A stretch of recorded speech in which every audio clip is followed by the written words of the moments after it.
Assalamualaikum warahmatullahi wabarakatuh. Selamat malam teman-teman semua. Gimana kabarnya? Semoga pada sehat ya. Jadi kali ini kita masuk ke pembahasan mengenai book review, lanjutan dari yang pertama. Jadi kali ini kita bahas salah satu buku dari penulis finance juga. Lanjutannya ya. Jadi dari Pak Robert Kiyosaki dengan judul Increase Your Financial IQ. Jadi pada buku ini sebenarnya kalau teman-teman nanti ingin baca ada 10 bab. Nah, pertama dia ada ngejelasin mengenai bab 1 apa itu kecerdasan keuangan, kemudian 5 IQ keuangan. Dari IQ 1 sampai IQ 5 ini memang setelah aku baca ya ini sangat penting semuanya sebenarnya. Kemudian dia bahas mengenai bab 8 itu integritas uang. Bab 9 itu membangun kejeniusan keuangan Anda, dan yang terakhir meningkatkan IQ keuangan Anda, sejumlah penerapan praktis. Jadi setelah dibahas dia materinya IQ 1 sampai 5, kemudian di akhir bab 10 dia ngejelasin mengenai penerapannya secara praktis itu gimana sih ya. Oke. Jadi buku ini sebenarnya nggak terlalu banyak juga ya. Jadi ada sekitar 266 halaman sebenarnya. Nah, jadi kita masuk dulu ke yang pertama ya, bab yang pertama. Jadi apa itu kecerdasan keuangan? Jadi kecerdasan keuangan itu sendiri, bagaimana orang bisa menghasilkan uang, atau bagaimana cara seseorang itu pintar mengelola uangnya. Jadi uangnya itu dapat bekerja dengan baik untuk dia. Nah, jadi seperti itu ya. Jadi kalau ditanya dalam buku ini dia ngejelasin apa yang menyebabkan orang itu kaya. Yang menyebabkan orang itu kaya bukan dari uangnya sebenarnya. Uang itu bisa hilang gitu kalau misalnya kita nggak bisa menjaga uang itu atau mempergunakan uang itu gitu kan. Nah, jadi yang menyebabkan orang itu kaya apa coba? Jadi adalah kecerdasan keuangannya sebenarnya yang membuat orang itu kaya. Kecerdasan keuangan itu dalam buku ini terbagi menjadi 5 tadi ya. IQ keuangan 1 menghasilkan lebih banyak uang. Yang kedua, melindungi uang Anda. Yang ketiga, menganggarkan uang Anda. Yang keempat, menggunakan leverage atas uang Anda. Dan yang terakhir, meningkatkan informasi keuangan Anda. Nah, jadi kita udah bahas ya bab 1 pokoknya intinya itu. Jadi dia menjelaskan kecerdasan keuangan itu jauh lebih penting daripada uang itu sendiri. Karena tanpa adanya kecerdasan keuangan itu, orang-orang bisa jatuh ya ke lubang yang lebih dalam. Misalnya seperti orang yang punya tiba-tiba uang mendadak. Nah, kenapa tuh bisa punya uang mendadak? Bisa. Kenapa? Misalnya dari warisan, atau misalnya menang lotre, atau ya dapat hadiah dan segala macam. Jadi dia mendapatkan uang itu instan ya, mendadak. Nah, kemungkinan dia kehilangan uang itu sangat besar, dan peluang dia terjerumus ke dalam hutang pun sangat besar juga, seperti itu ya. Jadi semakin instan dapat uang, kalau nggak dibarengin sama kecerdasan keuangan maka sia-sia. Nah, oke, kita lanjut mengenai 5 IQ keuangan tadi yang udah dijelaskan ya. Kalau dia kecerdasan keuangan sama IQ keuangan itu bedanya apa? Jadi kalau kecerdasan keuangan itu kita bagaimana memecahkan masalah keuangan. Sedangkan kalau IQ keuangan itu kita bisa mengukurnya dari presentasi. Jadi kayak IQ kita itu sama sih, misalnya kalau matematika, kecerdasan kita mengerjakan soal matematika, ya udah itu kemampuan kita dalam hal angka-angka. Tapi apakah bisa diukur kecerdasan kita itu? Bisa. Jadi kayak misalnya ada tesnya, kemudian dilihat presentasi kita benar dalam waktu pengerjaan berapa lama. Nah, itu dia IQ-nya. Jadi ya perbedaannya itu kecerdasan keuangan sama IQ keuangan. Oke, kita lanjut ke bab berikutnya ya. Jadi bab 3 dia bahas IQ keuangan 1 menghasilkan lebih banyak uang. Jadi menghasilkan lebih banyak uang ini gimana sih maksudnya? Oke.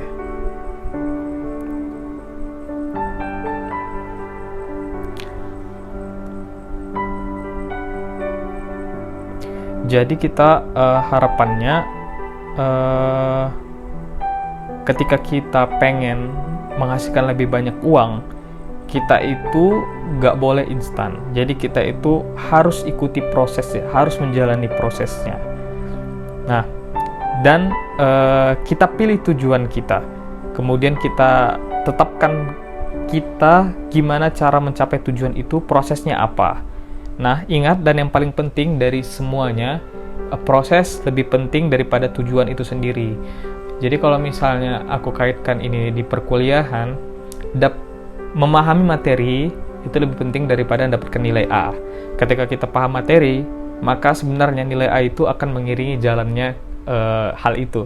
Jadi kalau kita pengen paham materi itu, maka nilai A akan mengikuti ya. Tapi belum tentu kita paham biarpun kita dapat nilai A. Ya, bisa aja misalnya sistem SKS, ya kan, sistem kebut semalam. Jadi setelah ujian kita lupa dah apa yang dibahas ya.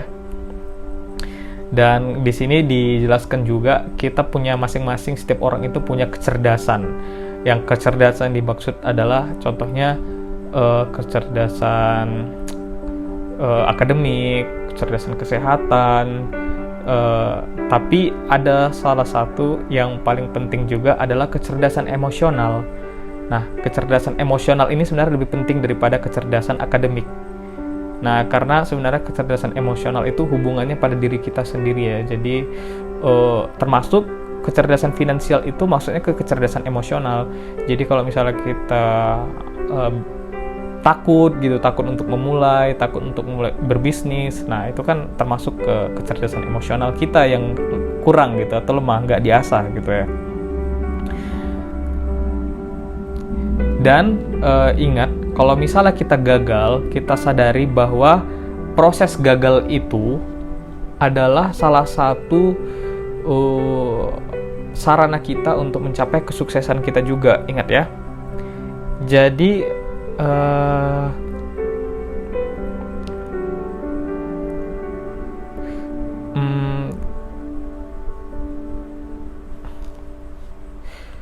jadi kalau misalnya kita punya masalah gitu ya, kita hadapin masalah itu, kita coba untuk selesaikan. Semakin sering kita menyelesaikan sebuah masalah, maka sebenarnya kemampuan kita akan semakin hebat gitu. Jadi kalau misalnya aku dulu ya, waktu misalnya SMP, jadi awalnya kan nggak suka tuh matematika gitu kan, tapi pelan-pelan kita kerjakan dulu soal-soal yang mudah, kemudian kita bangun kepercayaan diri kita, latihan yang sering, kemudian bertanya pada guru. Nah, itu akan meningkatkan kemampuan kita.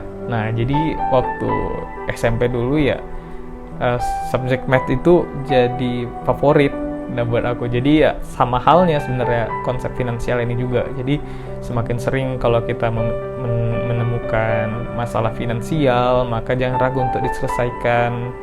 Nah itu yang menyebabkan kita itu lebih jago nantinya.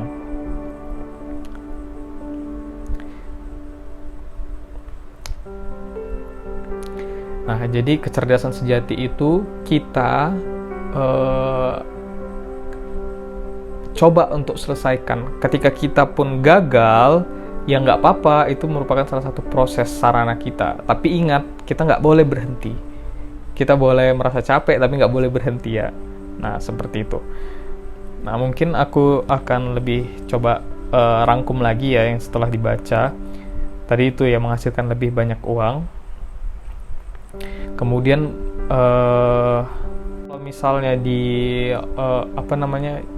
di buku ini dijelaskan ada diagram kuadran. Nanti mungkin lebih lengkap mengenai kuadran ini aku bahas di video berikutnya, soalnya buku berikutnya aku bahas mengenai yang kuadran.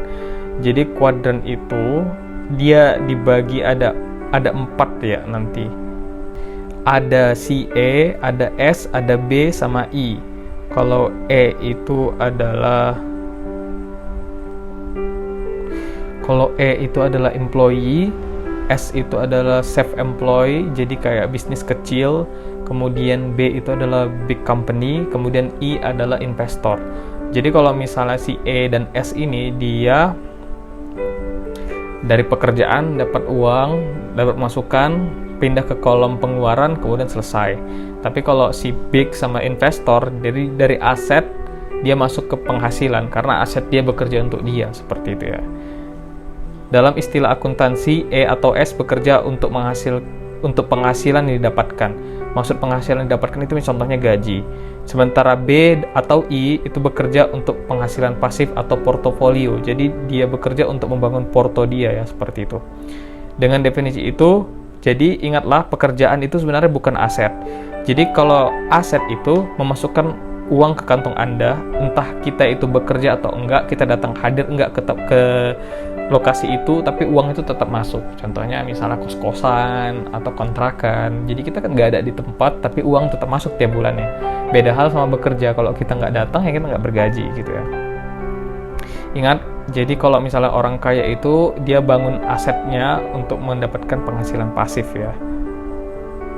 Jadi satu masalah besar dalam pendidikan keuangan adalah kebanyakan orang menjual atau berbagi pendidikan keuangan itu berdasarkan kuadran E dan S. Jadi kan kalau kita bertanya kepada misalnya ahli keuangan, ahli apapun lah, jadi kayak sharing for caring ini kan agak berbahaya juga. Karena sebenarnya kita bertanya itu ke orang yang masih ada di kuadran E atau S. Jadi dia employee, sama-sama employee. Jadi kalau misalnya kita bertanya kepada si manajer keuangan pun sebenarnya dia masih karyawan kan, dia dibayar kan. Nah, sebenarnya dia ya syukur-syukur dia melaksanakan apa yang dia bilang. Tapi biasanya sih kayak dia cuma menyarankan misalnya berdiversifikasi, tapi sebenarnya dia juga nggak ikut, dia cuma menerima gaji aja sebenarnya. Dan biasanya kalau dari si Robert dan istrinya si Kim ini, dia lebih mainnya ke properti ya daripada yang lain-lain. Ya garis besarnya sih dia properti, tapi dia banyak juga ya bisnis yang lainnya. Nah, dengan dia ada katanya, hanya karena kau berinvestasi atau bekerja sendiri tidak berarti kau adalah investor atau pemilik bisnis. Dan ringkasannya untuk bab ini adalah orang akan memberi Anda uang untuk memecahkan masalah mereka. Misalnya kalau kita pergi ke dokter, ya kan harapannya kita pengen sembuh dari sakit kita, gitu ya. Atau misalnya kita ke restoran, kita bayar, kita makan, kita kenyang, gitu ya. Jadi kalau konsep nanti kita bahas kapitalis sama sosialis, jadi sebenarnya kapitalis itu, jadi dia menguasai gitu. Jadi dia kayak pemain tunggal lah bisa dibilang. Kalau sosialis itu punya prinsip sama rata gitu ya. Jadi kau punya sesuatu kita itu punya semua orang gitu. Dan biasanya si kapitalis ini mendapat bayaran ketika memecahkan masalah, bukan menyebabkan masalah. Ya contohnya kita ambil ya Gojek, boleh sebut merek nggak ya? Misalnya Gojek gitu kan. Si Gojek ini sebenarnya memecahkan masalah masyarakat. Masalahnya apa? Jadi orang misalnya gue nggak punya kendaraan, pengen pergi satu tempat, nyari ojek pangkalan susah. Nah jadi dia memecahkan masalah antara aku si yang butuh atau aku si customer dan yang penyedianya dihubungkan. Dia menyediakan platform, dia menyelesaikan masalah, dan tentunya dia mendapatkan uang. Ada sih sebenarnya si kapitalis yang menyebabkan masalah, yaitu orang yang bikin puzzle, yang memproduksi puzzle. Dia ngejual, dia ngasih masalah ke orang lain buat diselesaikan ya. Kemudian mulailah memikirkan masalah apa yang perlu dipecahkan. Jadi kalau misalnya ada masalah, langsung kita cari tahu. Kalau bagusnya sih ada juga mentor atau kita baca buku ya. Pokoknya kita jangan jadi 10 deh, maksimalnya 9. Kenapa?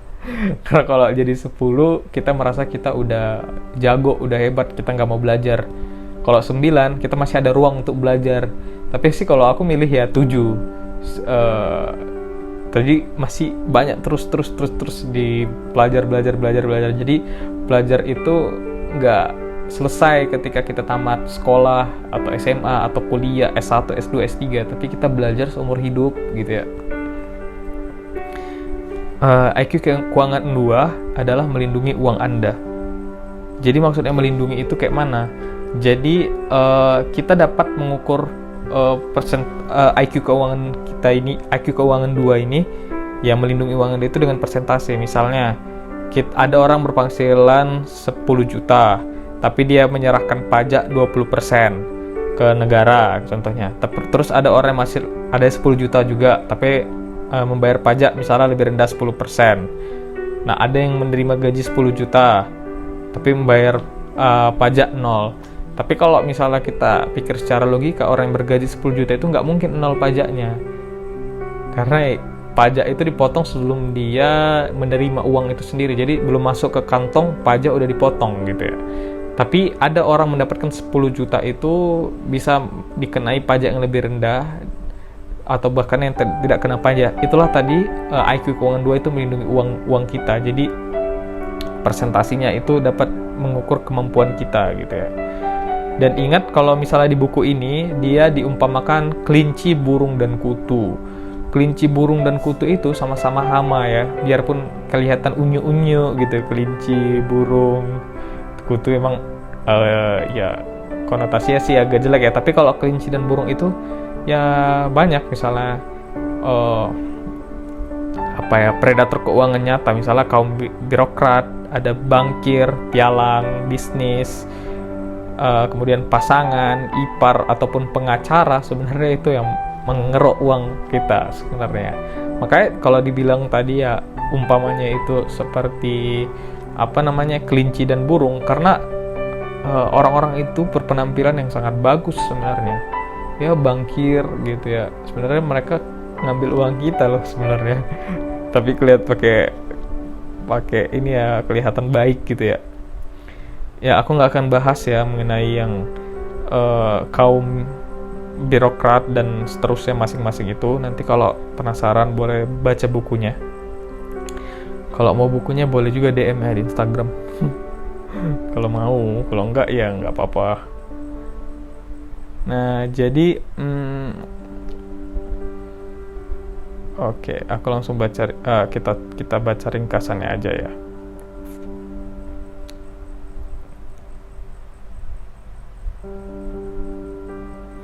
Jadi sebenarnya aturan telah berubah tahun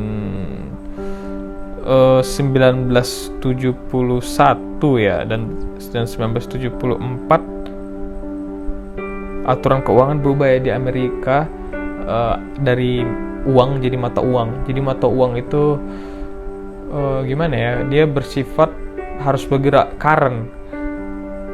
Jadi current kan dia kayak arus gitu. Jadi dia bergerak gitu. Jadi kalau misalnya dia nggak bergerak, maka dia akan menuju nilainya 0 gitu. Jadi kalau konsep bekerja keras, menabung itu udah nggak relevan lagi dipakai sekarang. Tapi kebanyakan orang masih memberikan saran itu. Kenapa demikian? Karena orang yang memberikan saran biasanya ada pada di kuadran E atau S gitu ya. Ya seperti itu. Sebenarnya gampang sih. Kalau ada orang yang menyuruh itu berarti dia belum paham nih sebenarnya aturan sudah berubah, aturan dunia itu. Kemudian adalah bab 5, IQ keuangan 3, menganggarkan uang Anda. Menganggarkan uang maksudnya apa? Menganggarkan adalah rencana ya.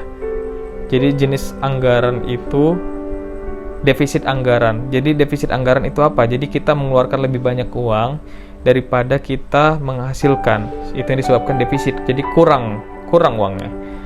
Nah, kalau misalnya kita menemukan fase ini, banyak orang kan menyuruh untuk berhemat. Sebenarnya berhemat itu nggak disarankan oleh si penulis ini, si Robert. Maka solusi lainnya adalah cari uang lebih banyak, gunakan kecerdasan yang udah kita bangun. Nah itu sebenarnya ya. Tapi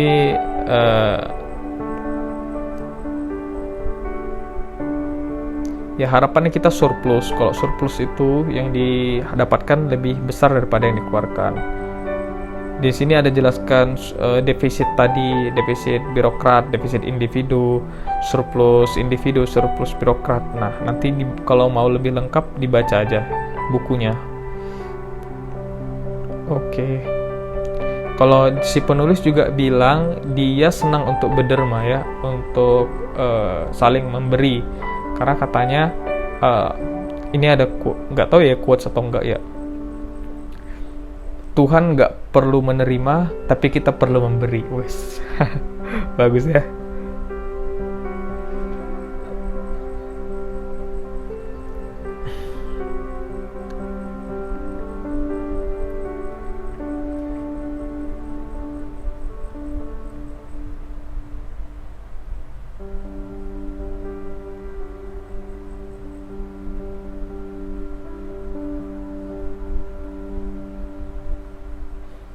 Oke, apalagi yang perlu dibahas dari sini ya?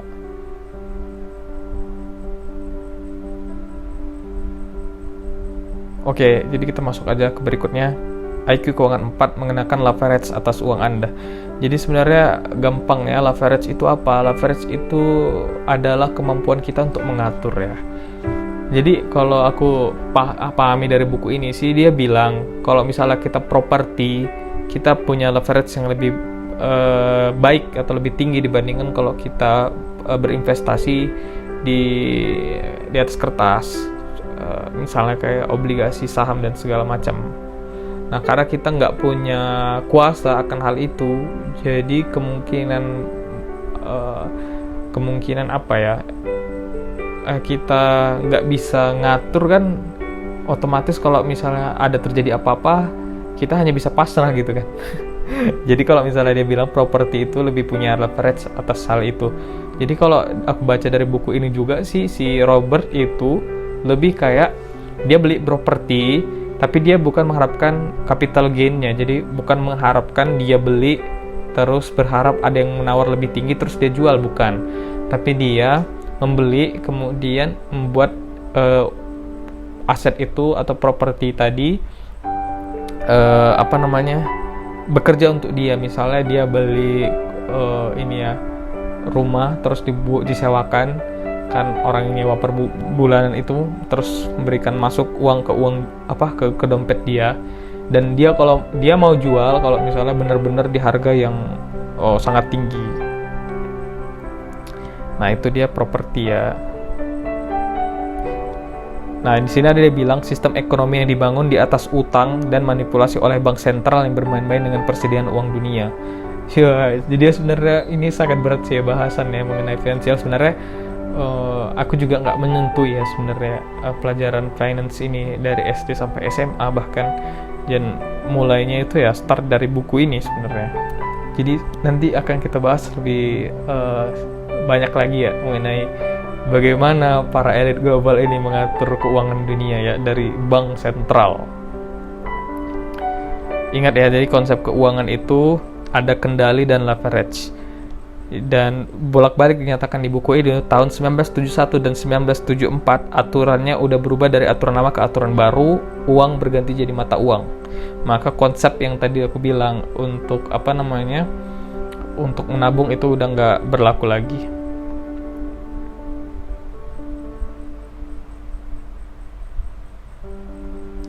Oke, ya ini ada nanti inflasi. Inflasi itu kenapa sih bisa terjadi inflasi? Jadi sebenarnya karena negara bermain-main dengan hutang. Jadi seolah-olah baik gitu ya. Misalnya uang masih ada segala macam ya, tapi karena kayak gini lah, kita bayar hutang dengan hutang. Jadi kita bayar hutang pakai kartu kredit gitu. Jadi ya sebenarnya bermain-main itu. Jadi gimana cara melunasinya ya? Naikkan pajak masyarakat ya kayak gitu. Makanya ya maksudnya ya negara harus lebih cerdas lah untuk memilih orang-orang yang bisa mengatur keuangan negara ya, biar nggak rugi gitu loh. Mungkin aku lanjut lagi deh. Oh, ini ada penting nih. Berhenti sejenak sebelum melanjutkan. Jadi ini membahas mengenai leverage tadi ya. Jadi ada banyak jenis leverage. Jadi salah satunya adalah belajar. Belajar itu leverage. Jadi segala sesuatu yang sedikit mempermudah pekerjaan Anda, itu namanya leverage ya. Kebanyakan investor berinvestasi di aset kertas. Aset yang hanya memberi mereka kendali sangat kecil. Poin 3, peningkatan imbal hasil tidak berarti peningkatan resiko. Jadi kalau misalnya kita punya keuntungan yang tinggi, bukan berarti kita itu resikonya juga melonjak sangat tinggi, enggak. Kemudian poin 4, sebagian besar penasihat keuangan bukanlah investor. Jadi ya dia sebenarnya pekerja gitu, employee. Jadi dia rasio leverage dengan secara profesional keuangannya itu 1:1. Jadi mereka bekerja ketika mereka dibayar. Ya bekerja sehari untuk gaji sehari. Ya seperti itu ya. Kemudian pendidikan keuangan meningkatkan kecerdasan keuangan. Ingat ya, terus belajar. Kemudian leverage dapat bekerja dengan 2 cara. Ya, caranya apa? Bisa membuat kita makin kaya, bisa membuat makin miskin. Makanya harus benar hati-hati dengan leverage ini. Ketika sebagian besar penasihat keuangan menyarankan untuk berdiversifikasi, sebenarnya itu bukan diversifikasi ya sebenarnya. Kalau kata Warren Buffett, salah satu investor yang sukses juga,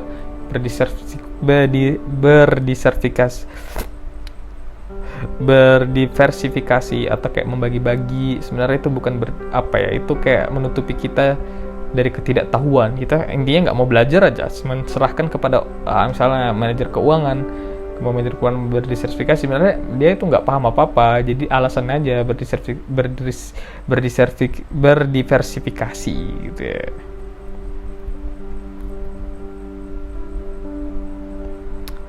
Jadi ada dua yang perlu diketahui investor. Ada yang dikenal dengan capital gain dan arus kas. Kalau capital gain ya itu tadi, kita beli rumah harga rendah, kita jual harga tinggi. Kalau arus kas, kita beli misalnya rumah atau apartemen, kita sewakan, kita dapat misal $300 per bulan. Nah itu namanya arus kas. Dan 3 jenis investor adalah orang yang berinvestasi untuk capital gain yang tadi, kemudian untuk arus kas, kemudian yang ketiga yang kedua-duanya dia main, dia capital gain sama arus kas.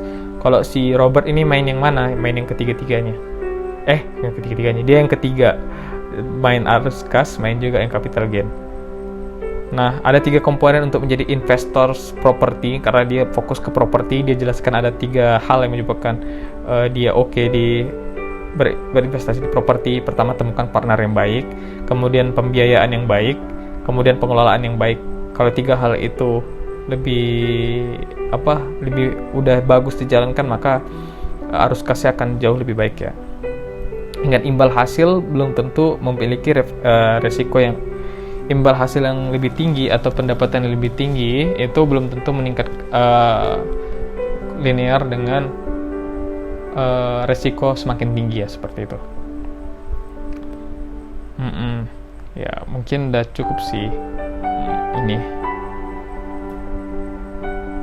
Terlahir miskin dan tidak terdidik secara keuangan tidak berarti Anda tidak bisa kaya. Oke, ingat itu. Mulailah dengan hal kecil dan ambil langkah pendek. Kemudian bermimpi besarlah. Itulah kiat-kiatnya ya, dikasih taunya. Oke. Kemudian kita bab IQ keuangan 5, meningkatkan informasi keuangan Anda. Karena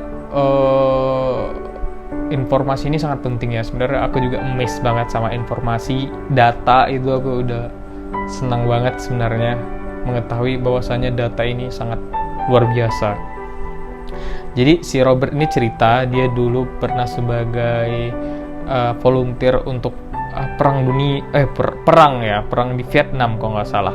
Jadi waktu itu dia perang di Vietnam, dia punya tugas super rahasia. Informasi itu bisa menentukan hidup dan mati. Dan bahkan informasi itu lebih penting ketimbang kehidupan, karena dengan informasi itu kita bisa menyelamatkan banyak nyawa dan aset yang paling penting. Nah, jadi seperti itu ya. Jadi ketika kita punya informasi, kita harus mampu memfilter, kemudian mengklasifikasikan, menggunakan berdasarkan apa yang kita butuhkan. Jadi karena informasi di dunia ini sangat membludak ya, setiap detik itu informasi data itu sangat banyak. Jadi kemampuan kita untuk memfilternya itu yang penting. Jangan lupa diklasifikasi, ada berdasarkan range waktu juga, kredibilitas itu penting. Kemudian hati-hati ada informasi relatif, masa lalu dan masa kini kayak bisa berhubungan. Nah, itu harus hati-hati, tapi itu belum jadi fakta. Misalnya hari Senin dia contohnya kita udah tahu nih berdasarkan database, misalnya hari Senin orang itu sering misalnya lakukan survei ya, misalnya hari Senin itu orang sering ngapain, misalnya sarapan ini, hari Selasa ini. Nah, kemudian di minggu depan hal itu hari Senin bakal sesuai kan sama yang ini, karena dilihat kecenderungan dari sebelumnya seperti itu. Tapi kan itu masih relatif, belum tentu. Hati-hati juga ada informasi menipu. Ya itulah, jadi sebenarnya kalau bermain di bisnis itu hati-hati juga, karena nggak semua investor itu baik ya, tapi ada juga sih yang baik. Ada pompa dan buang. Pompa dan buang itu apa? Jadi sebenarnya misalnya si perusahaan ini diperma ini, kemudian udah sampai seri apa ya sebelum IPO. Nah, itu pokoknya udah sampai seri apa, kemudian dijual publik kan IPO itu. Nah, kemudian dia ngejual saham dia, orang udah beli, kemudian jatuhlah harga sahamnya, tapi dia udah cabut, dia udah untung dia, kayak gitu. Hati-hati. Ada muslihat tangan. Dia bilang si reksadana ini, misalnya kita bermain di reksadana ya, ini lucu sih, dia bilang kayak gini,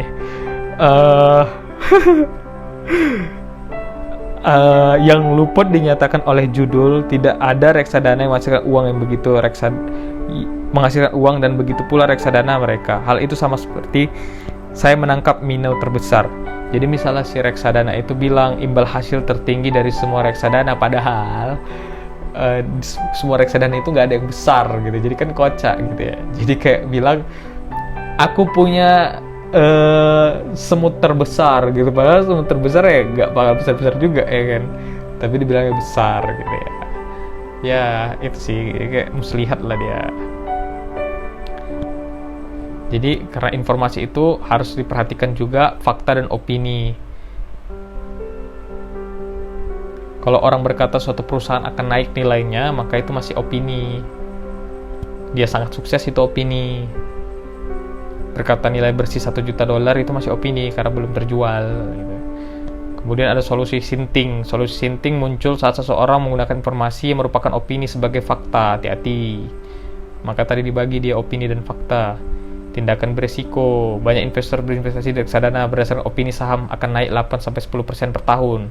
Kalau opini ini salah, mereka kalah. Nah, hati-hati karena mereka nggak punya leverage atas si ini, atau kuasa yang kecil atas si properti kertas, investasi kertas gitu. Kendali atas aset itu sangat penting. Orang tolol bergegas. Full rush in. The gambler.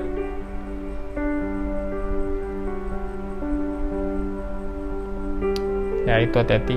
Pelajaran kelima, apa aturannya? Jadi harus paham juga hukum dan aturan yang berlaku gitu. Aturan meningkatkan nilai aset. Kemudian ada trennya bagaimana? Biasanya properti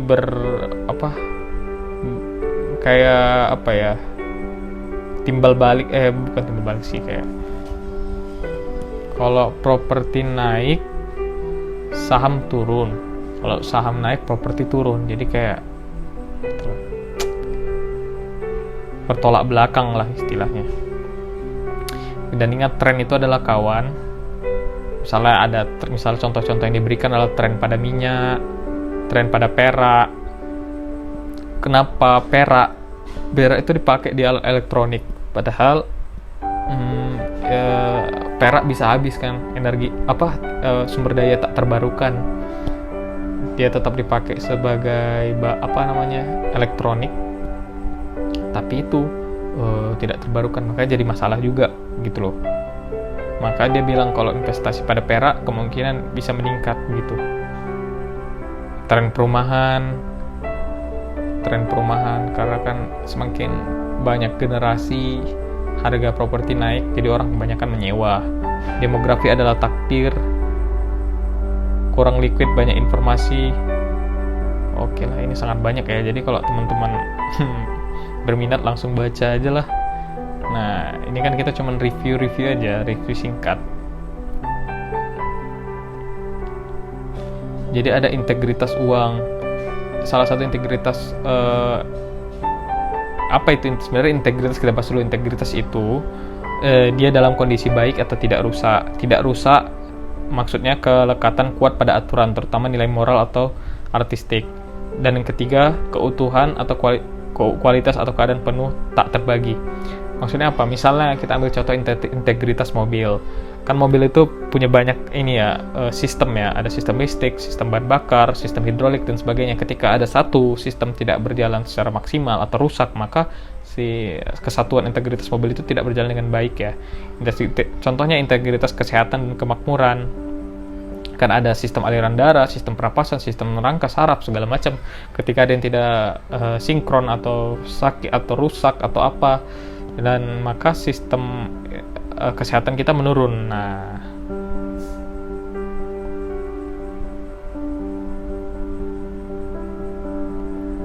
dan pada kalau kelima kecerdasan keuangan, yang IQ keuangan yang kita jelaskan IQ 1-5 itu sebagai integritas juga lah. Ketika orang yang jadi kaya, kalau ada tidak terpenuhi satu, maka itu akan menyebabkan saling berhubungan. Nah, maka integritas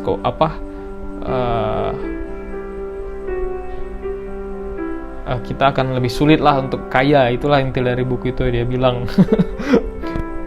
Jadi kemampuan kita untuk membaca laporan keuangan penting juga. Makanya salah satu targetku juga sebelum lulus itu belajar ini juga sih, belajar mengenai apa ya namanya tentang laporan keuangan ya, tentang ekonomi gitulah pokoknya. Tapi belum nemu yang course yang bagus. Refleksi atas integritas keuangan, oke lah. Kalau kita berbisnis properti itu atau berbisnis lah, ingatlah cari nilai intrinsik ya. Kalau intrinsiknya bagus, kemungkinan kita akan untung gitu ya. Dan nilai intrinsik itu kadang bisa ditingkatkan. Membangun bab 9, membangun kejeniusan keuangan Anda. Ya. Jadi kalau sebenarnya kejeniusan itu lebih ke ini ya, kendali besar terhadap alam bawah sadar. Jadi kalau otak kita ada otak kiri, kan sering kan dibahas otak kiri, otak kanan. Otak kiri yang jago matematika, otak kanan yang berhubungan dengan seni. Nah, ada lagi di sini di belakangnya itu bawah sadar.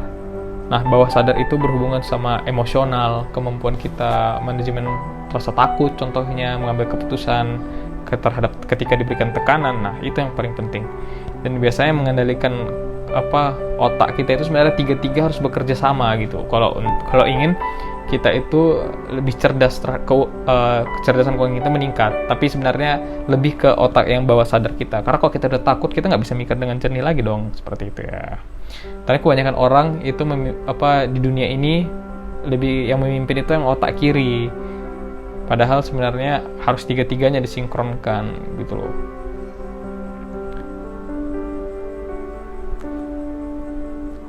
Oke. Kita punya salah satu sifat juga bercermin ya. Itu ditemukan juga salah satu di psikologi.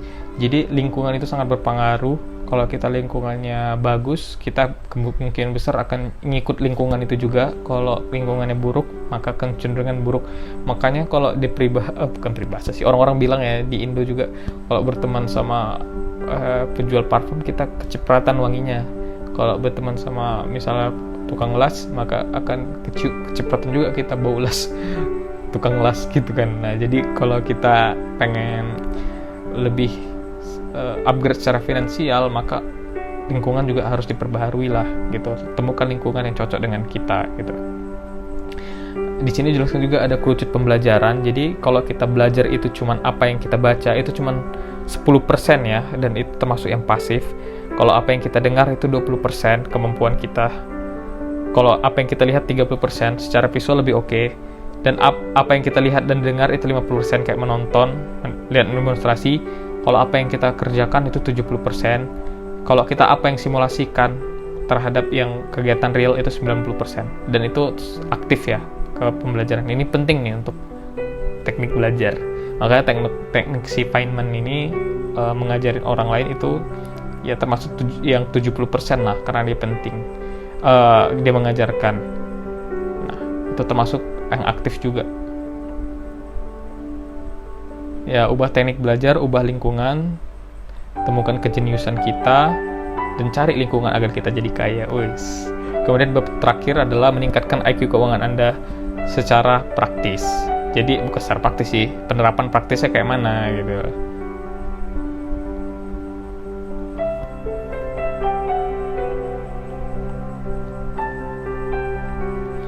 Ya, kalau misalnya dari buku dia ini, dia bilang sih contoh-contohnya bisa dari sekolah, tapi sebagian sekolah tradisional sih ya cuman otak kiri aja yang kuat ya kan, tapi otak kanan atau otak yang alam bawah sadar sana nggak diasah tuh. Gereja sih kalau dia sempat tempat spiritual lah, mungkin kita di masjid. Militer, pemasaran jaringan kalau dia, jadi dia waktu itu juga setelah dia sebagai, jadi banyak sih kerja dia pernah sebagai yang kapal ngangkut oil, kemudian dia pernah juga sebagai flight yang menerbangkan pesawat, kemudian dia itu yang tadi sebagai marinir itu di militer, korps marinir. Dia juga jadi pilot waktu itu. Pemasaran jaringan, jadi sales dia di Xerox.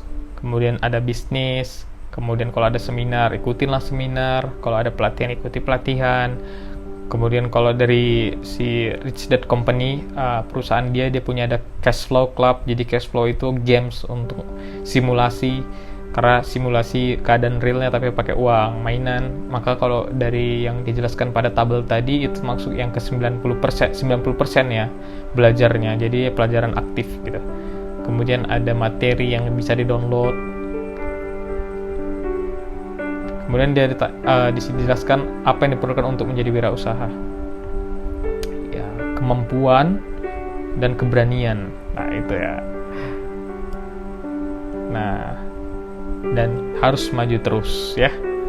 Ya mungkin itu aja yang dapat dibahas ya mengenai buku ini, Increase Your Financial IQ.